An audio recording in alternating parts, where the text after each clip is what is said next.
Our countdown to first pitch in softball in the Great American Conference continues. Today's stop is Weatherford, where we find Coach Kim Maher on the road with her travel companion today. So it's not all these conversations we get where usually it's just me and one other person. You actually have some help today with you to count down first pitch. Coach, listen, I know obviously, and it's been talked about so many times about how last season's, process and schedule was cut abruptly short. But you were coming off a season in which you led the Lady Dogs to the Great American Conference softball tournament for the first time since 2013, and trying to build on that. Does anything transfer? Is it just a totally new year and you're just pretty much starting all over? It's a totally new year. And, I like to look at last year, but we only were in, I think, the second week of March. So a lot has changed since then. We had some people leave due to early graduation and other reasons. So it's a completely new team. I do have two of my seniors from last year returning. So they're really trying to help motivate the team, going, hey, anything can happen. You need to make the most of every day. And so that's kind of the approach that we're taking is, hey, it might be, 40 degrees out and the wind's blowing, but we have to make the most of it because we might not get another season. So it's a new team, kind of a new attitude. We just started up practice last week. So, there were some pros and cons to that, just getting the kinks out. But at the end of the day, it's good energy. They're communicating well as a team, and they're pretty excited about getting this opportunity to compete.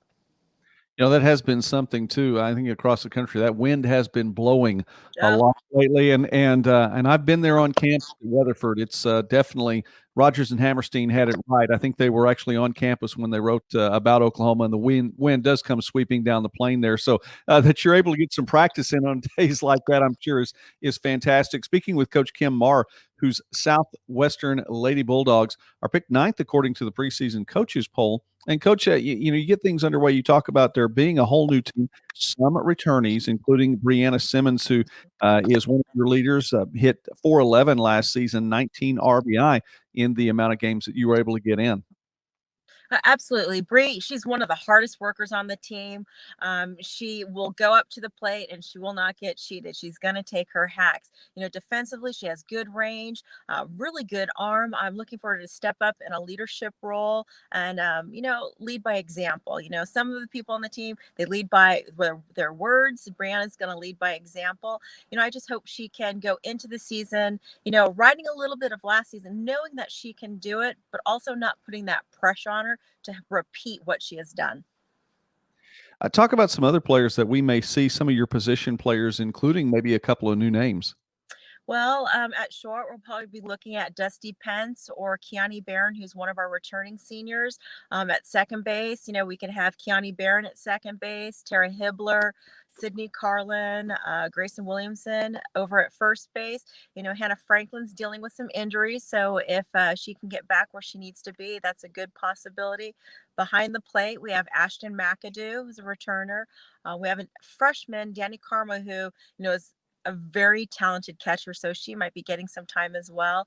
We have a couple kids in the outfield, some returners, Jewel Lee, some freshmen that I am definitely looking to contribute to our team offensively. And then in the circle, we have Amanda Grover returning, Breanne Cryer returning, and then also Alyssa Friesen, who is going in her junior year, a local kid, another hard worker. I look to her to really step up this year and help lead the team.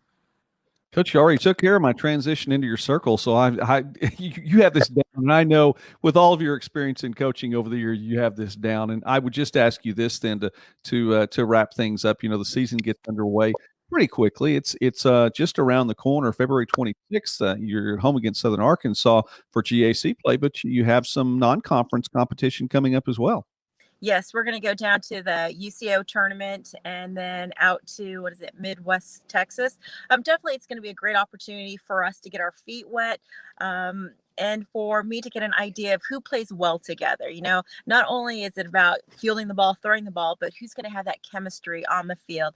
In the past, one of our Achilles heels has been communication, when, maybe an error here, then the wheels start falling off the bus. So I definitely am looking for people that can step up, kind of grab the reins and pull everyone together and go, hey, mistakes happen. It's a part of the game.